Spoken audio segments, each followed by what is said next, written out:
దాన్ని మార్కెటింగ్ చేసుకోలేకపోతుంది. ఎందుకంటే రెండు ఇక్కడ సాధ్యాసాధ్యాల గురించి మాట్లాడుకుందాం విష్ణు గారు. నా దగ్గర డబ్బులు ఉండడం వేరు, ఆ డబ్బును ఉపయోగించలేకపోవడం వేరు. లేకపోతే నా దగ్గర డబ్బులు ఉన్నా బయట వాడు కొనకపోవడం వేరు, కొనకుండా చేయడం వేరు. ఇప్పుడు ఇరాన్ దేనికి ఇరుక్కుంటోంది? సో కరెక్ట్ ప్రశ్న సార్ మీది. అంటే ముఖ్యంగా ఏమవుతుందంటే ఇరాన్లో ఆయిల్ చమురులు ఉన్నప్పటికి కూడా, ఆయిల్ నిల్వలు ఉన్నప్పటికి కూడా వాళ్ళ మీద ఆర్థికమైనటువంటి శాంక్షన్స్ విధించడం వల్ల, ఫర్ ఎగ్జాంపుల్ ఇండియా మీదనే ఎగ్జాంపుల్ చెప్తాను. ఇండియా మీదనే శాంక్షన్స్ ఉన్నాయి. ఏం శాంక్షన్స్ అంటే ఇరాన్ నుండి నువ్వు కొనుక్కోకూడదు, ఇరాన్ నుండి ఆయిల్ తెచ్చుకోకూడదు. సో వాళ్ళ దగ్గర ఆయిల్ ఉన్నప్పటికి కూడా మార్కెట్ లేదు, వాళ్ళ దగ్గర ఆయిల్ ఉన్నప్పటికి కూడా కొనేవాడు లేడు. శాంక్షన్స్ అంటే ఇక్కడ ఆంక్షలు, ఇది కొనొద్దు, ఇది చెయ్యొద్దు, ఇలా కొంటే ఇలా అని చెప్పి. సో వాళ్ళ దగ్గర ఆయిల్ ఉన్నా కూడా కొనేవాడు లేకపోవడం వల్ల వాళ్ళ దగ్గర డబ్బులు రావట్లేదు. మార్కెట్ అమ్మకాలు కొనుగోలు అవుతాయి కదా డబ్బులు అనేది తిరిగేది. ఆ డబ్బులు రాకపోవడం వల్ల వాళ్ళ ఎకానమీని వాళ్ళు మళ్ళీ పునర్జీవనం ఇవ్వలేకపోతున్నారన్నమాట. అక్కడ ప్రజలు ఏమనుకుంటున్నారు, మీరు అమెరికా శాంక్షన్స్ విధిస్తుందంటే మీరు అమెరికాతో మాట్లాడుకోండి, ప్రజలు మేమేం తప్పు చేశాం, మేమెందుకు నష్టపోవాలి, మాకెందుకు ఇంత ఇన్ఫ్లేషన్, మాకెందుకు భోజనం దొరకకపోవడం, మాకెందుకు బ్రెడ్ దొరకకపోవడం, మీ ఏమైనా జియో పొలిటికల్ ఇష్యూస్ ఉంటే మీరు సాల్వ్ చేసుకోండి. కానీ కామన్ మ్యాన్ ఇబ్బంది పడుతున్నాడు ఇరాన్లో. సో ఇరాన్లో ఈ రోజు ఉన్నటువంటి ప్రాబ్లం ఏంటంటే ఒక సామాన్య పౌరుడు, ఒక కామన్ మ్యాన్ ఈ ఇంటర్నేషనల్గా విధించినటువంటి శాంక్షన్స్ వల్ల, ఆంక్షల వల్ల, అక్కడ ఉన్నటువంటి ఆయిల్ అమ్మకపోవడం వల్ల, అక్కడ ఉన్నటువంటి గూడ్స్ అండ్ సర్వీసెస్ బయటికి వెళ్ళకపోవడం వల్ల అక్కడ ఎలాంటి ఆర్థికమైనటువంటి పెంపుదల ఉండట్లేదు అనమాట. So there is complete shut down of economy of Iran.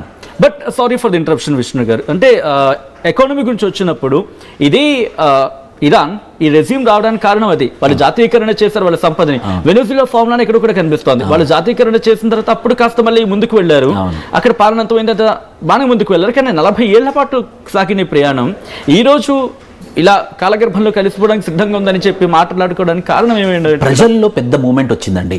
ఎప్పుడైనా కూడా ఎక్కడైనా సరే ప్రజల్లో మూమెంట్ వచ్చినప్పుడు ఎవరు ఆపలేరు. మనం ఒక అరబ్ స్ప్రింగ్ అనే కాన్సెప్ట్ ఉంటుంది 2011లో. తునిసియా, ఈజిప్ట్, లిబియా, సుడాన్ ఒక్కసారిగా ఒక 11 రోజులలో లిబియా గవర్నమెంట్, 11 రోజులలో ఈజిప్ట్, 11 రోజులలో సుడాన్, తునిసియా గవర్నమెంట్ పడిపోయాయి.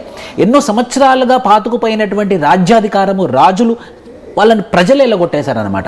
అలాంటి మూమెంటే ఇప్పుడు మనకి ఇరాన్లో కనబడుతుంది. కానీ ఒకటి చెప్పుకోవచ్చు, ఇరాన్ ఎప్పటికైనా కూడా హైయెస్ట్ సివిలైజేషన్, గొప్ప సివిలైజేషన్ ఉన్నటువంటి ప్లేస్ ఏదన్నా ఉందనంటే ఇరాన్. కానీ అది ఈరోజు అమెరికానే. మళ్ళీ ఈ అమెరికా విధించినటువంటి శాంక్షన్స్, అమెరికా విధించినటువంటి ఆర్థికమైనటువంటి శాంక్షన్స్, ఆంక్షల వల్ల మాత్రం ఈరోజు ఇరాన్ దెబ్బతింది, ఇరాన్ ప్రజలు దెబ్బతిన్నారు. సో ఇరాన్ ప్రజలు ఏం కోరుకుంటున్నారనంటే, మీ ఈ అమెరికా వల్ల మనకు ఆంక్షలు విధించారు కదా, మరి అమెరికా చెప్పినట్టు వినండి. ఎందుకు? కనీసం అమెరికా చెప్పినట్టు వింటే ప్రజలకు భోజనం దొరుకుతుంది.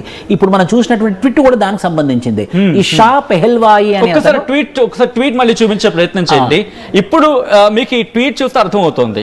ఎందుకంటే ఇంత చాలా మంది అడగడం జరిగింది, ఇది ఫేక్ న్యూస్ అంటున్నారు కదా. It's not a fake news, అది ఫేక్ న్యూస్ కాదని చెప్పడానికి ఎవరైతే ఫేక్ అనుకుంటున్నారో we will explain. ఆ ట్వీట్ ని మీరు చూడొచ్చు, రెజా అని చెప్పి మీరు చూస్తున్నారు కదా. ఒక్కసారి ఆయన గురించి మాట్లాడుకుందాం విష్ణు గారు. బికాస్ అంటే మనం అంటే రెగ్యులర్ గా ట్రాక్ చేస్తూ ఉంటాం కదా, తెలుస్తూ ఉంటుంది. ఇతగాడు చేసిన ట్వీట్ ఎందుకు చూపిస్తున్నాం అంటే, ఇతగాడి గురించి ఒకసారి మాట్లాడుకుని అప్పుడు ట్వీట్ ఎక్స్ప్లెయిన్ చేద్దాం, సో దట్ ఇంకా క్లియర్ గా ఉంటుంది. ఈ రీజా పహల్వి అనే అతను, షా అనుకున్నాం కదా 1944, వాళ్ళ అబ్బాయి, వాళ్ళ సన్ అన్నమాట. ఇతను 1979లో ఇస్లామిక్ రెవల్యూషన్ జరిగిన తర్వాత అమెరికాలో ఒక రెఫ్యూజీ లాగా వెళ్ళి అక్కడ బతుకుతున్నాడు. మీరు చూసినట్టయితే, I want to thank the leader of free world president Trump. ఒకసారి మార్క్ చేద్దాం, హైలైట్ చేద్దాం. ఒక్కసారి మీరు పెన్ తీసుకుంటారా? ఒక్కసారి మార్క్ చేద్దాం. సో హియర్ ఇక్కడ మీరు చూసినట్టయితే the president Trump I want to thank the leader అని అన్నాడు. దీనివల్ల మనకు అర్థమవుతుంది ఏంటంటే, మీరు ప్రెసిడెంట్ ట్రంప్ని మెచ్చుకుంటున్నాడు. ప్రెసిడెంట్ ట్రంప్ వల్లనే రెజిమ్ మార్పు జరగబోతుంది. ఈ ఇరాన్లో ఇంత పెద్ద మార్పు రావడానికి గల కారణం ట్రంప్ అని మెచ్చుకుంటున్నాడు. దీని ద్వారా మనకు అర్థమయ్యేది ఏంటంటే, ఏదైతే మూవ్మెంట్ ఇరాన్లో తీసుకొచ్చారో దాని వెనుకుండి నడిపించేది ఎవరు అని అంటే, it's none other than president Trump అనేది మనకు అర్థమవుతుంది. మరి ఇతనికి వచ్చే బెనిఫిట్ ఏంటంటే, ఈ రిజిమ్ చేంజ్ చేసి ఎవరికి పట్టం కడుతున్నాడు, ఎవరికి రాజ్యాధికారం ఇవ్వబోతున్నాడు అంటే రీజా పహల్వీకే ఇవ్వబోతున్నాడు. ఇతనికి ఎందుకు ఇవ్వబోతున్నాడు అంటే, 1944లో ఉన్నటువంటి గవర్నమెంట్కి అమెరికా సపోర్ట్గా ఉన్నటువంటి గవర్నమెంట్ వీళ్ళ ఫాదర్ సో వీళ్ళ ఫాదర్ కాబట్టే ఇతను కూడా నాకే మళ్ళీ ప్రభుత్వం వస్తుంది, నాకే రాజ్యాధికారం వస్తుందని చెప్పేసి ఇండైరెక్ట్గా అమెరికాకి సపోర్ట్ చేసి అమెరికా ద్వారా శాంక్షన్స్ విధించి అమెరికా ద్వారా ఇరాన్ని కంట్రోల్ చేయాలన్న ఉద్దేశంతో ఉన్నాడు అనమాట ఇది. అండ్ ఈయన ఇచ్చిన స్టేట్మెంట్, ఆ ఫస్ట్ స్టేట్మెంట్ మీరు చూడొచ్చు, millions of Iranians demanded their freedom tonight. ఈ రోజు రాత్రికి ఇంతవరకు ఈ మాట వినిపించలేదు. అంటే ఇక్కడ ప్రొటెస్టులు జరుగుతున్నాయి, నిరసనలు వ్యక్తం చేయడం జరుగుతుంది, రోడ్డు మీదకి వస్తున్నారు, ఉద్రిక్తతలు ఉన్నాయి, ఆందోళన వ్యక్తం చేస్తున్నారు, ఆర్థికంగా పడిపోయి ఉన్నారు. బట్ ఈ స్టేట్మెంట్ ఇంతవరకు కూడా ఎక్కడ కనిపించిన పరిస్థితి. లెట్ మీ హైలైట్ ఈ పాయింట్, ఫ్రీడమ్ టు నైట్ అనే ఈ పాయింట్ మాత్రం ఇదిగోండి. ఎవరైతే ఫేక్ న్యూస్ అంటున్నారో వాళ్ళకి స్క్రీన్ షాట్ పంపించండి. మీకు తెలుగులో అందరికైనా ముందుగా, అందరికైనా వేగంగా, అందరికైనా ఖచ్చితత్వంగా సమాచారం ఇచ్చే ప్రయత్నం చేస్తోంది. కొంతమంది నమ్మచ్చు, కొంతమంది నమ్మకపోవచ్చు. అందుకే వాళ్ళకి ఆధారాలతో సైతం చూపించే ప్రయత్నం చేయండి. ఎందుకు ఈరోజు ఆర్టీవీకి ఇంత పట్టం కడుతున్నారంటే మేము ప్రూఫ్లతో సైతం 1-2 సార్లు క్రాస్ చెక్ చేసుకుని, బికాస్ మీరు మాకు ఇచ్చిన నమ్మకం, మీరు మా మీద పెట్టిన నమ్మకం కాబట్టి మేము ఆధారాలతో సైతం మాట్లాడే ప్రయత్నం చేస్తున్నాం. కాస్త బెట్ కట్టండి ఎవరితోనైనా. నేనంటే ఏదో మీరు వెంటనే కట్టనని కాదు, ఇది నామకే వాస్తే అంటున్నాను, సీరియస్గా తీసుకున్నారు కనుక. నేను ఎందుకు అంటున్నానంటే క్రాస్ చెక్ చేసుకోండి, మిగిలిన ప్లాట్ఫామ్ క్రాస్ చెక్ చేసుకోండి. మనకన్నా మనం అంటున్నా, మనకైనా ఎవరైనా ఫాస్ట్గా ఇస్తున్నారా?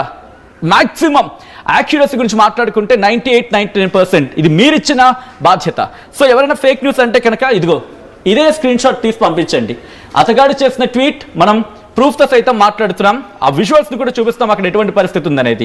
Yes, sorry for the interruption, please continue. కూడా సో మెయిన్గా మనము ఇరాన్ యొక్క జియోగ్రఫికల్ మ్యాప్ కూడా మనం చూసినట్లయితే ఆ గల్ఫ్ అనేది ప్రాంతం వెళ్తుంది. అక్కడ ఉన్నటువంటి చమురుల మీద ఈ యునైటెడ్ స్టేట్స్ ఆఫ్ అమెరికా కన్ను కూడా ఉంది. అదేవిధంగా వెనిజువేలాలో కూడా మనం రీసెంట్గా జరిగినటువంటి వెనిజువేలా మూవ్మెంట్ కూడా మనం చూసినట్లయితే ఈ అమెరికా ఎక్కడెక్కడైతే చమురు నిల్వలు ఉన్నాయో, ఎక్కడెక్కడైతే ఆయిల్ నిల్వలు ఉన్నాయో, ప్రపంచం మొత్తం ఆయిల్తోనే నడుస్తుంది. కాబట్టి ఈ ఇరాన్ని ఉన్న వెనిజువేలాని, సౌత్ అమెరికాలో ఉన్నటువంటి వెనిజువేలాని, మిడిల్ ఈస్ట్ లో ఉన్నటువంటి ఇరాన్, ఇవి 2 కంట్రీస్ గనుక యునైటెడ్ స్టేట్స్ ఆఫ్ అమెరికా కంట్రోల్లోకి వచ్చేస్తే ప్రపంచం మొత్తం వాళ్ళ కంట్రోల్లో వచ్చేసినట్టు నమ్ముతుంది. ఫర్ ఎగ్జాంపుల్ ఆర్థిక మాధ్యమం చూసాం అనుకోండి, అన్నిటికన్నా గొప్పదైనటువంటి ఏంటి ఎకనామికల్ థింగ్, ఆర్థికమైనటువంటి శక్తి ఎవరి దగ్గర అయితే ఆయిల్ నిల్వలు ఉన్నాయో, సో ఈ ఆయిల్ నిల్వలు ఉన్నటువంటి ప్రపంచాలని, ఈ ఆయిల్ నిల్వలు ఉన్నటువంటి దేశాలని గనక మన కంట్రోల్లో తెచ్చేసుకుంటే పవర్ మన చేతిలో ఉంటుందన్న ఉద్దేశంతో యునైటెడ్ స్టేట్స్ ఆఫ్ అమెరికా చేస్తున్నటువంటి యునైటెడ్ స్టేట్స్ ఆఫ్ అమెరికా కదుపుతున్నటువంటి పావులుగా మనకు అర్థమవుతుంది సార్. కానీ ఇక్కడ ఉన్నప్పుడు ఫర్ సపోజ్ మన కంట్రీకి వచ్చి మాట్లాడుకుందాం అనుకుంటే, ఇక్కడ ఏదైనా చేయాలనుకుంటే కనుక మనకంటూ క్యాలిక్యులేషన్ కాస్త కష్టమైన పడదాం, కానీ వేరే వాడి చేతుల్లోకి మనం వెళ్ళొద్దు, బానిసత్వం వద్దు. సో ఇప్పుడు అటువంటి మాట వినిపిస్తుంది కదా, మరి ఇరాన్లో ఎందుకు యాక్సెప్టెన్స్? అంటే ఇంకా మన బహుశా తినడానికి కూడా తిండి గింజలు దొరకని పరిస్థితి. దీనికి ముఖ్య కారణము తిండి దొరకకపోవడము. ఒక్కటి ఆలోచించండి, $1 13 లక్షలు, 13 లక్షల నుంచి 14 లక్షలు. ఇండియాలో $1 90 రూపీస్కి వస్తేనే మనం గగ్గోలు పెడుతున్నామే. $1 = 90 రూపీస్ అంటేనే గగ్గోలు పెడుతున్నటువంటి పరిస్థితి. అలాంటిది ఇరాన్లో ఒకప్పుడు ఒక సివిలైజేషన్కి ఒక సింబల్ అయినటువంటి ఇరాన్లో $1 14 లక్షల రియాల్గా మారిందని అంటే అక్కడ ప్రజల పరిస్థితి మనం ఆలోచించవచ్చు. అంటే ఒక బ్రెడ్ కొనుక్కోవాలి అని అంటే, బాగా వినండి, ఒక బ్రెడ్ కొనుక్కోవాలి అని అంటే 14 లక్షల రియాళ్ళు వేచించాల్సి ఉంది.